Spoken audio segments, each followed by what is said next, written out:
بسم اللہ الرحمن الرحیم۔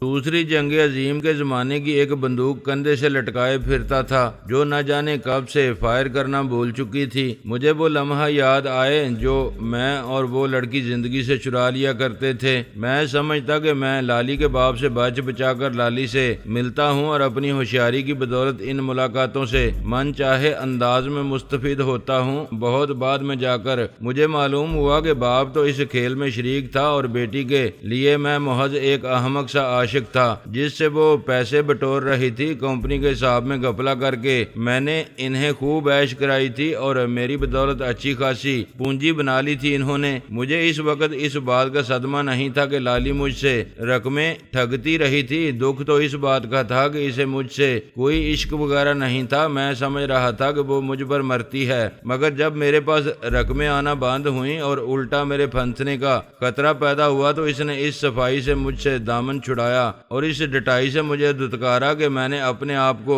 نہایت نچلے درجے کے الوؤں کا جد امجد محسوس کیا۔ وہ اس وقت اس میلے کچیلے اور پیوندہ خیمے میں رہ کر اتنا کچھ سیکھ چکی تھی، میں سوچ رہا تھا اب تو وہ جانے کیا شے بن چکی ہوگی۔ اس کی ظاہری شخصیت میں بھی بڑی تبدیلیاں آئی تھیں، رنگت خاصی نکھر آئی تھی، وہ سلونا پن نہیں رہا تھا۔ نوجوانی کی وہ تپش جو اس زمانے میں اس کے گرد حالہ بنائے رکھتی تھی اور فاصلے سے بھی محسوس کی جا سکتی تھی، اب رخصت ہو چکی تھی، مگر اس کی جگہ جس طرح وقت نے اس کے نقوش اور خدوخال کو تراشا تھا اس سے کچھ اور ہی طرح کی خوبصورتی اور کشش پیدا ہو گئی تھی۔ پہلے وہ سرما کی دھوپ تھی تو اب گرما کی چاندنی، وہ بھی ایک ٹک میری طرف دیکھے جا رہی تھی۔ شاید وہ بھی چشم تصور سے میری جگہ سجاد کنسٹرکشن کمپنی کے اس شعلہ صفت اور نوجوان ٹائم کیپر کو دیکھ رہی تھی جو سب کی آنکھیں بچا کر موقع ملتے ہی اس کے خیمے میں آ گھستا تھا۔ لالی سے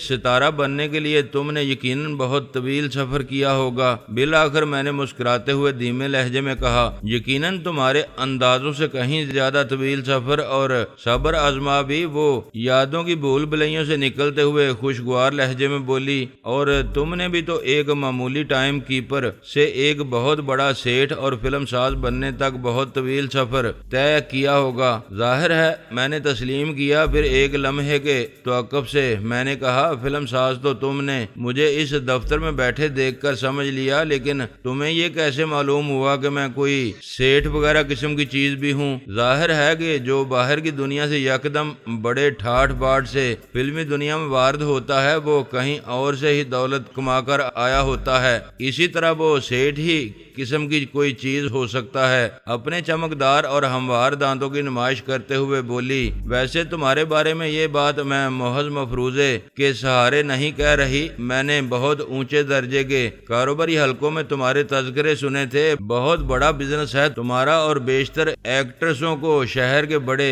دولت مندوں کے بارے میں عموماً خاصی معلومات ہوتی ہیں، غیر ضروری سی معلومات جو بعض اوقات بڑی کارآمد ثابت ہوتی ہیں۔ اس نے مترنم سا کہا لگایا۔ میں نے اس کا ساتھ دیا کہ اس شہر میں محمد افضل چودھری بھی ہے، ایک بہت کاروباری آدمی جو نظروں میں بھی کھب جاتا ہے، مگر مجھے معلوم نہیں تھا کہ وہ تم ہی ہوگے۔ وہ مخروطی انگلی سے میرے سینے کی طرف اشارہ کرتے ہوئے ایک بار پھر ہنس دی۔ اس کے ناخنوں پر عنابی رنگ کی نیل پالش تھی، اس کے ہاتھ اس وقت بھی گداز تھے جب وہ پتھر توڑتی تھی، اب تو پہلے کی نسبت کچھ برے برے سے لگ رہے تھے اور نظروں ہی نظروں میں یہ اندازہ کرنا مشکل نہیں تھا کہ ان کی نرمی و گداز میں اضافہ ہو چکا ہے۔ پھر اس نے ہینڈ بیگ کھول کر غیر ملکی سگریٹوں کا ایک پیکٹ نکالا اور ایک سگریٹ ہولڈر میں لگانے کے بعد اس نے مجھے بھی سگریٹ آفر کی۔ میں نے اس پیکٹ سے سگریٹ لیتے ہوئے کہا، میں سگریٹ نہیں پیتا، لیکن جب کوئی خانم خصوصاً تم جیسی خاتون آفر کرے تو خواہ مخواہ ہی پینے کو جی چاہتا ہے۔ وہ ہنس دی۔ پھر اس نے اپنی اور میری سگریٹ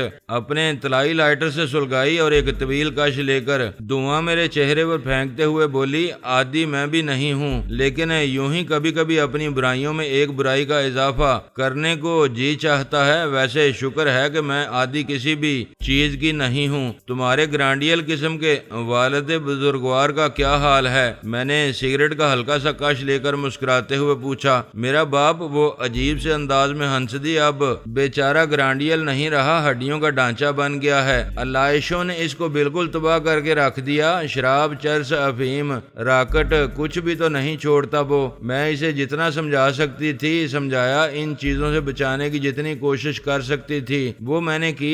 ہر پابندی لگا کر دیکھ لی، تنگ آ کر میں نے اسے اس کے حال پر چھوڑ دیا۔ ہم ایک دوسرے کی زندگی میں کوئی مداخلت نہیں کرتے۔ بہت افسوس ہوا سن کر، وہ بڑا بے مثل قسم کا باپ ہے۔ میں نے کہا، تمہارے لہجے میں چھپا ہوا خفیف سا طنز بجا ہے، وہ ہموار لہجے میں بولی، اور میں ایک بار پھر دل ہی دل میں اس کی دیگر خوبیوں کے ساتھ اس کی ذہانت کی داد دیے بغیر نہ رہ سکا۔ اس کی جگہ کوئی عام لڑکی ہوتی تو میرے لہجے میں چھپے ہوئے طنز کو مشکل ہی سے محسوس کر پاتی۔ وہ سگریٹ کا کش لے کر بات جاری رکھتے ہوئے بولی، تم اپنے تجربے کی روشنی میں چاہے اسے بے غیرت سمجھو یا لالچی، لیکن میرے خیال میں وہ نہ بے غیرت ہے نہ لالچی۔ اسے سمجھنا بہت مشکل ہے۔ وہ بظاہر ایک جاہل، ان پڑھ اور سیدھا سادہ آدمی ہے، لیکن در حقیقت اس کا ذہن کسی دانشور مفکر یا فلسفی سے زیادہ گہرا ہے۔ اسے سمجھنے کے لیے ایک مدت چاہیے۔ میرے لیے وہ واقعی ہمیشہ ایک عظیم اور بے مثل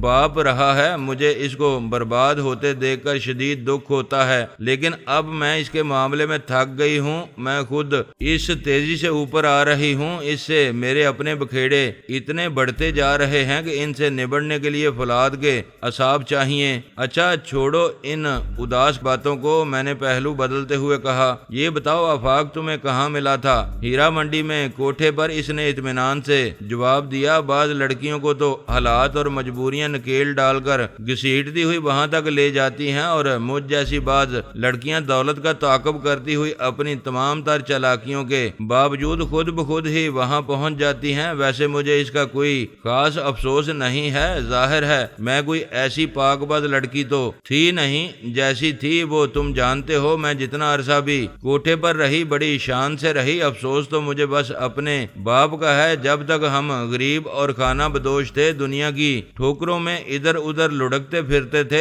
تب تک وہ بڑا دھڑلے کا آدمی تھا، اور جب ہماری کچھ تقدیر پلٹی، دنیا سے لطف اندوز ہونے کا وقت آیا تو وہ اس دنیا سے ہی غافل ہو گیا۔ اس نے نشوں کے سہارے اپنی ایک الگ ہی دنیا بسا لی، اور اب وہ اپنی اسی نامعلوم دنیا میں مگن رہتا ہے۔ آفاق تمہیں کوٹھے پر دیکھتے ہی تم پر مہربان ہو گیا تھا، میں نے تیکھے لہجے میں پوچھا۔ تقریباً یہی ہوا تھا، وہ مسکراتے ہوئے بولی۔ یہ مت سمجھنا کہ میں نے اس پر نوازشات کا کوئی سلسلہ شروع کیا تھا۔ وہ پہلی مرتبہ اپنے دو ساتھیوں کے ہمراہ میرے کوٹھے پر گانا سننے آیا تھا۔ حالانکہ گانا بانا مجھے کوئی خاص نہیں آتا تھا، پھر بھی اچھے خاصے باذوق لوگ میرے کوٹھے پر آتے رہتے تھے۔ آفاق اس روز تھوڑی سی پیے ہوئے بھی تھا، بڑے خوشگوار موڈ میں تھا۔ گانے کے دوران اس نے مجھ سے دو چار باتیں کی۔ میں نے اپنی عادت کے مطابق بڑے نپے تلے انداز میں جواب دیا۔ نہ جانے کیوں آفاق کچھ زیادہ ہی پھڑک اٹھا۔ اچانک ہی محسوس ہونے لگا جیسے وہ نشے میں دھت ہے۔ میرا خیال ہے اس پر کوئی تخلیقی دورہ سا پڑا تھا کہ ایک دم اٹھ کر میرے گرد چکر لگانے لگا، انگلیوں کی مدد سے چکور فریم سا بنا کر اس میں میرے چہرے وغیرہ کا جائزہ لینے لگا۔ پھر اپنے ساتھیوں سے بولا، یہ لڑکی اسکرین پر تہلکہ مچا دے گی، یہ پیدائشی اداکارہ ہے۔ بالکل صحیح کہا تھا اس نے۔ میں نے لقمہ دیا، بڑا ذہین ہے کمبخت۔ وہ ہنس دی، پھر سگریٹ کا کش لے کر ایک بار پھر دھواں میرے چہرے پر چھوڑتے ہوئے بولی، اس نے دوسرے دن مجھے اسٹوڈیو بلایا، لیکن میں نہیں گئی۔ میرا خیال تھا کہ وہ مذاق کر رہا ہے، شغل کر رہا ہے۔ فلمی دنیا کے چھوٹے موٹے لوگ اس بازار کی لڑکیوں کو اس قسم کے چکر دیتے رہتے ہیں، اور اچھی بلی حرافہ قسم کی لڑکیاں ہیروئن بننے کے چکر میں خوار ہوتی رہتی ہیں۔ کچھ اس فکر میں ہوتی ہیں کہ چھوٹے موٹے رول ہی ملنے لگیں تو ذرا مارکیٹ ویلیو بڑھ جائے۔ زیادہ آسودہ حال قسم کے لوگ ان کے کوٹھے پر آنے لگیں اور وہ انہیں فخر سے بتا سکیں کہ وہ کوئی معمولی قسم کی مغنیاں یا رقاصائیں نہیں بلکہ فلم سٹار ہیں۔ میں مسکرا دیا۔ وہ سگریٹ کو ہولڈر سے نکال کر ایش ٹرے میں مسلتے ہوئے بولی، بعض بیچاری واقعی ہیروئن بننے کے خواب دیکھ رہی ہوتی ہیں، بعض ایسی بھی ہوتی ہیں جنہیں اپنی اوقات کا علم ہوتا ہے، وہ کسی خوش فہمی میں مبتلا نہیں ہوتی اور ان چکروں میں نہیں پڑتی۔ بعض اچھی خاصی خوش شکل اور باصلاحیت ہونے کے باوجود شو بزنس میں دلچسپی نہیں لیتی، اپنے حالات یا کسی نامعلوم نفسیاتی وجوہات کے تحت وہ بس خاموشی سے سر جھکائے کولو کے بیل کی طرح کوٹھوں پر ہی دولت سمیٹنے میں لگی رہتی ہیں۔ بعض ایسی ہوتی ہیں جو کسی بھی معاملے میں کوئی دلچسپی نہیں رکھتی، مگر ان کی مائیں جو عام طور پر ان کی نائکا بھی ہوتی ہیں، انہیں لیے ادھر ادھر پھرتی رہتی ہیں۔ تمہارا تعلق ان میں سے کون سی قسم سے تھا؟ میں نے پوچھا۔ میری منزل فلم لائن ہی تھی، لیکن ابھی میں اس کے لیے کوئی حکمت عملی ہی سوچ رہی تھی کہ آفاق خود ہی مجھ سے آن ٹکرایا۔ اس نے سلسلہ کلام جوڑا۔ دوسرے روز اس نے پیغام بھیجا کہ وہ میرا اسکرین ٹیسٹ لینا چاہتا ہے، لیکن میں نہیں گئی۔ اسکرین ٹیسٹ کی آڑ میں بعض لڑکیوں کے ساتھ جو کچھ ہوتا ہے، اس کی وجہ سے یہ اصطلاح ایک مذاق بن کر رہ گئی ہے۔ مجھے جب آفاق کا پیغام ملا تو میری ساتھی لڑکیوں نے، حتیٰ کہ میری نائکا نے بھی مجھے خوب چھیڑا کہ جا رہی جاگے اسکرین ٹیسٹ دے آ۔ حالانکہ ہمیں یہ بھی معلوم ہو چکا تھا کہ آفاق کوئی نام نہاد قسم کا فلم ساز یا ہدایت کار نہیں ہے، پھر بھی ہمیں اس کی بات کا یقین نہیں تھا۔ کئی لڑکیوں کے قصے ہمارے علم میں تھے جو اسکرین ٹیسٹ اور نہ جانے کون کون سے ٹیسٹ نہ جانے کن کن لوگوں کو دے کر واپس آ گئی تھیں، اور ان کے حصے میں صرف وعدے ہی آئے تھے، اور وعدے بھی مشکوک قسم کے۔ میں نے لقمہ دیا۔ مشکوک کیا، جھوٹے ہی سمجھو، وہ پہلو بدل کر بولی۔ کافی عرصہ پہلے کا ایک قصہ بھی ہمارے علم میں تھا۔ ایک صاحب تھے جو ہر تھوڑے عرصے بعد اخبار میں اشتہار دے دیتے تھے کہ ایک فلم کے لیے نئے چہروں کی ضرورت ہے۔ ڈاک کے ڈھیر لگ جاتے تھے تو پھر سب خواہش مندوں کو مطلع کر دیا جاتا تھا کہ ان کا اسکرین ٹیسٹ لیا جائے گا، جس کا خرچ انہیں ہی برداشت کرنا ہوگا۔ یہ کوئی اتنا زیادہ غیر منصفانہ مطالبہ محسوس نہیں ہوتا تھا، اور ہیرو ہیروئن بننے کے خواہش مند ان سستے زمانوں میں بھی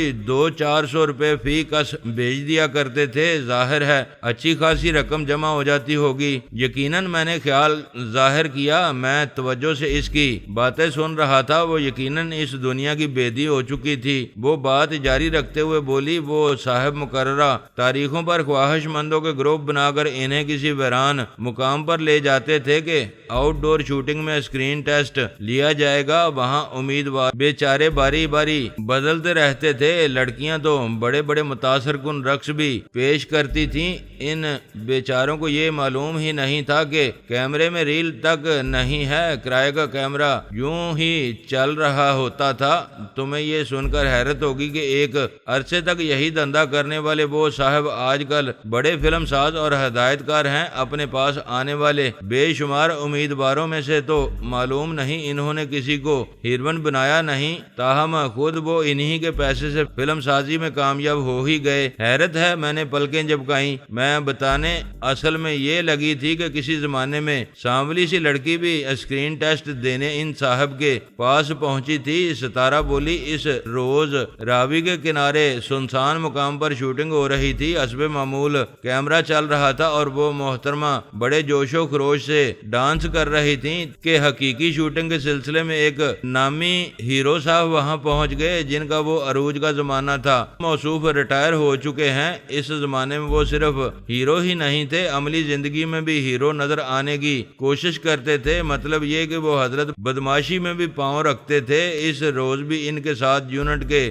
علاوہ 2-3 چمچے بھی تھے۔ موصوف کی نظر اس رقص کرتی ہوئی اس سانولی سی لڑکی پر پڑی۔ وہ اپنی شوٹنگ کو بھول گئے۔ وہ حضرت اس حد تک جذباتی ہوئے کہ اس کو اٹھا کر اپنی کار میں ڈالا اور فرار ہو گئے۔ اوہ، میں نے ہلکی سی سیٹی بجائی۔ تمہیں یہ سن کر حیرت ہوگی کہ وہ لڑکی بعد میں بہت بڑی ہیروئن بن گئی۔ ستارہ نے یہ کہہ کر نئی سگریٹ سلگائی۔ وہ کس طرح؟ میں نے دلچسپی سے پوچھا۔ دراصل ان صاحب نے جنہوں نے وہ نام نہاد فلم بنائی ہوئی تھی، اس واقعے سے ذاتی طور پر بڑی زبردست بے عزتی محسوس کی۔ مانا کہ ہیرو صاحب کے سامنے ان کی کوئی اہمیت نہیں تھی، لیکن بہرحال ان کے پاس انا تو تھی جو خاصی تباہ و برباد ہوئی تھی۔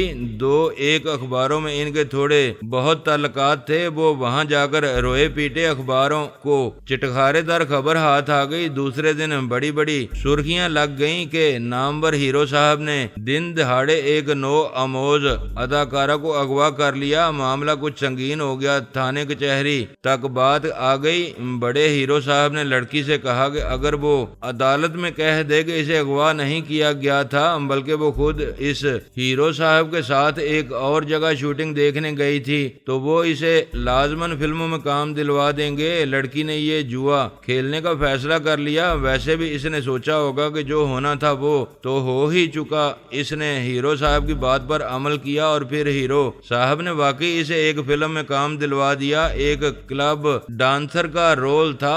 ظاہر ہے اس رول میں اداکارہ وغیرہ کی کوئی گنجائش نہیں تھی، مگر اس چھوٹے سے رول نے ہی اسے کہیں سے کہیں پہنچا دیا۔ بعد میں وہ صفحے اول کی ہیروئن بنی اور ہیرو صاحب سے طویل عرصے تک اس کا عشق بھی چلا۔ بہت خوب، میں نے آہستگی سے کہا۔ اس قسم کے واقعات کی وجہ سے ہمارا کسی خوش فہمی میں مبتلا ہونے کو جی نہیں چاہ رہا تھا۔ ستارہ اصل موضوع پر رہتے ہوئے بولی، اور پھر آفاق نے مجھے ہیروئن لینے کا ارادہ کر لیا تھا ایک اردو فلم میں، جبکہ اس وقت میرا اردو کا لہجہ بھی درست نہیں تھا، اس لیے میں کچھ زیادہ ہی بے یقینی میں مبتلا تھی۔ بھلا کوئی اتنا بڑا رسک کیسے لے سکتا ہے؟ لیکن بعد میں یہ اندازہ ہوا کہ وہ واقعی اپنی پیشکش کے بارے میں بے حد سنجیدہ تھا۔ وہ کئی بار خود آیا اور سمجھا بجھا کر مجھے ساتھ لے گیا۔ میری نائکا بھی شروع میں ساتھ جاتی رہی۔ کچھ عرصہ پہلے اس کا انتقال ہو چکا ہے۔ پہلی فلم میں آفاق نے تم پر بہت محنت کی ہوگی، میں نے اسے خریدا۔ کوئی خاص نہیں، میں بہت تیزی سے ہر چیز سیکھ لیتی تھی، وہ بولی، لیکن میں یہ ضرور کہوں گی کہ اس نے بہت رسک ضرور لیا۔ میری خاطر اپنے فنانسر سے بھی لڑا اور اپنی ان کوششوں کا کوئی خراج وصول کرنے کی بھی اس نے کوشش نہیں کی۔ اپنے کام کے ساتھ وہ بہت مخلص ہے۔ میرا خیال ہے وہ صرف کام سے ہی نہیں تم سے بھی مخلص ہے، میں نے مسکراتے ہوئے کہا۔ خلوص میرے دل میں بھی اس کے لیے کافی ہے، لیکن اس کے ساتھ ایک مسئلہ یہ ہے کہ وہ خاصا جذباتی آدمی ہے۔ وہ ایک طویل کش لے کر بولی، حالانکہ وہ ایک طویل عرصے سے فلم انڈسٹری میں ہے، اب تک اسے جذباتیت سے نجات حاصل کر لینی چاہیے تھی۔ اسے اچھی طرح معلوم ہے کہ اس میں تو صرف سیلولائٹ کے فیتے پر جذبات کی تجارت ہوتی ہے، اپنے اپنے حقیقی جذبات تو سب نے اپنی ذات سے نکال کر نہ جانے کہاں رکھ دیے ہیں۔ خیر ایسی بھی کوئی بات نہیں، میں نے مسکراتے ہوئے کہا۔ ہر جگہ ہر طرح کے لوگ موجود ہوتے ہیں، تمہارا کیا خیال ہے کہ یہاں کسی کی محبت میں مبتلا ہو کر راتوں کو تکیے منہ چھپا کر رونے والی عورتیں موجود نہیں ہوں گی؟ یہاں کسی کے لیے سب کچھ قربان کر دینے والے مرد نہیں ہوں گے؟ بات صرف یہ ہے کہ تم خود زندگی کے راستے پر بہت آگے نکل گئی ہو، وقت سے پہلے تم نے سب کچھ دیکھ لیا ہے، لہذا جذبات تمہاری زندگی سے نکل گئے ہیں۔ کیا واقعی تمہارے میرے بارے میں یہ خیال ہے؟ اس نے میری آنکھوں میں جھانکا۔ اس کی آنکھوں میں ہلکے گلابی ڈورے اور ہونٹوں پر پورا اسرار سی مسکراہٹ تھی۔ نظر تو یہی آتا ہے، میں نے محتاط لہجے میں جواب دیا۔ خیر وہ بالوں میں انگلیاں پھیر کر سر جھٹکتے ہوئے بولی، میں فی الحال تم سے اس معاملے میں بحث نہیں کروں گی کہ میری ذات میں جذبات کو دخل ہے یا نہیں، اور اگر ہے تو کس حد تک۔ میں تو آفاق کی بات کر رہی تھی، تقریباً سبھی ہیروئنوں کے ساتھ کام کیا ہے اس نے، کسی اور کے بارے میں تو کبھی جذباتی نہیں ہوا۔ انسان ہر ایک کے ساتھ تو جذباتی نہیں ہوتا نا، میں نے مسکراتے ہوئے کہا۔ جذباتی تو وہ تبھی ہوتا ہے جب کوئی ایسی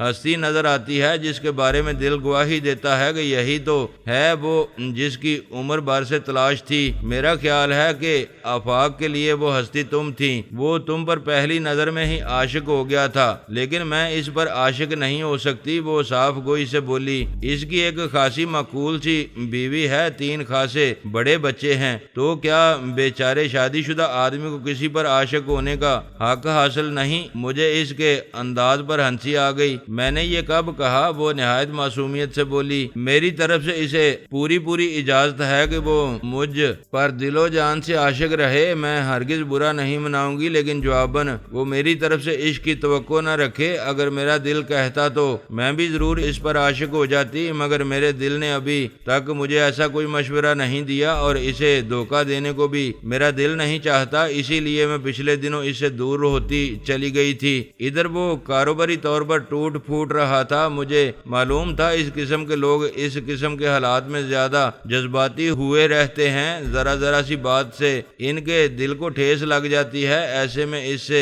دور رہنا ہی اس کے حق میں بھی بہتر تھا اور میرے حق میں بھی۔ مجھے معلوم ہے کہ اس نے مجھے خود غرض، بے حس اور نہ جانے کیا کیا سمجھا اور کہا ہوگا، شاید دل ہی دل میں، اور عین ممکن ہے کہ کسی کے سامنے یہ بھی کہا ہو کہ آخر رہی نا طوائف کی طوائف، نہیں کم از کم مجھ سے اس نے ایسی کوئی بات نہیں کی۔ میں نے اس کی بات کاٹتے ہوئے کہا، بلکہ سچی بات تو یہ ہے کہ میرے سامنے اس نے تمہارے بارے میں کوئی خاص جذباتیت کا مظاہرہ بھی نہیں کیا، بلکہ اس کے رویے سے مجھے تو اندازہ ہی نہیں ہو سکا تھا کہ وہ کبھی تمہارے بارے میں اتنا جذباتی رہا ہے یا سنجیدگی سے تم پر عاشق رہا ہے۔ بھائی وہ تو بیوی بچوں کو چھوڑنے پر تیار پھر رہا تھا، ستارہ بولی۔ حیرت ہے، میں نے دھیمے لہجے میں کہا، بہرحال اب تو یوں لگتا ہے کہ کام کے سوا اسے کسی بھی چیز سے دلچسپی نہیں رہی۔ میرا اسے دوری اور رکھائی اختیار کرنا اس کے حق میں بہتر رہا ہے، اور اس عرصے میں اس نے گویا دوسرا جنم لے لیا۔ ستارہ بولی، مجھے خبر ملی کہ اسے کوئی بہت تگڑا فنانسر مل گیا ہے اور وہ بڑے زور و شور سے دوبارہ فلم سازی شروع کرنے والا ہے، تو میں دوبارہ اسے ملنے کا پروگرام بنائے بغیر نہ رہ سکی۔ فلموں کی میرے پاس کمی نہیں ہے، اور اگر میں ہر ایرے گہرے کی فلم پکڑنا شروع کر دوں تو پھر میرے دروازے پر فلم سازوں کی بہت طویل قطار لگ جائے۔ لیکن آفاق سے میں نے خود ہی دوبارہ رابطہ قائم کیا تو اس سے وہ یہی سمجھ رہا ہوگا کہ میں زیادہ سے زیادہ فلمیں حاصل کرنے کی ہوس میں مبتلا ہوں اور مطلب کی خاطر دوبارہ اس کی طرف آئی ہوں۔ حالانکہ بات صرف اتنی ہے کہ میں اس کی فلم کو دوسرے بہت سو کی فلموں پر ترجیح دینا چاہتی ہوں، اخلاقی نقطہ نظر سے بھی، اور ایک سچی بات یہ بھی ہے کہ اس کمبخت کو واقعی فلم بنانے کا سلیقہ ہے۔ اس کی فلم میں کام کرنے کے بعد انسان کو اپنے، اس کا مطلب ہے اس میدان کے لیے مجھے ٹھیک آدمی مل گیا ہے۔ میں نے طمانیت سے کہا، آدمی کیا، تمہیں ہیرا مل گیا ہے؟ ہیرا، وہ بولی، اور یہ ہیرا خود ہی چل کر میرے پاس آیا تھا۔ اس معاملے میں تم ہمیشہ خوش قسمت رہے ہو۔ وہ شریر سے انداز میں مسکرائی، برے سے برے حالات میں بھی تمہیں ہیرے میسر آ جاتے ہیں، جیسے اس دور افتادہ نہر کے ایک میلے کچیلے خیمے میں تمہیں میں مل گئی تھی۔ ہاں واقعی میں ہنس دیا، تم تو کچھ زیادہ بے مثل قسم کا ہیرا تھی، لیکن ناتراشیدہ تراش خراش کا کام اب مکمل ہوئی ہے۔ کون کہہ سکتا ہے کہ تم وہی جاہل اور خانہ بدوش لڑکی ہو؟ دیکھو یہ باتیں تنہائی میں تو ٹھیک ہیں، کسی کے سامنے میں بیٹھ کر اور خصوصاً کسی اخبار نویس کے سامنے تو بات کبھی مت کرنا۔ وہ مسکراتے ہوئے بولی، تم نے بہت سے اخبارات و رسائل میں شائع ہونے والے انٹرویوز نہیں پڑھے؟ ان کے مطابق میرا تعلق بہاولپور کے ایک خاصے معزز گھرانے سے ہے، جہاں میرے ٹھیکیداری وغیرہ کرتے تھے، چھوٹی موٹی سڑکیں اور چھوٹے موٹے پل وغیرہ تعمیر کرنے کے ٹھیکے لیا کرتے تھے۔ شوٹنگ دیکھنے لاہور آئی تھی، جہاں ایک فلم کے سیٹ پر آفاق صاحب نے مجھے دیکھ لیا اور فوراً اپنی اگلی فلم میں کام کرنے کی پیشکش کر دی، وغیرہ وغیرہ۔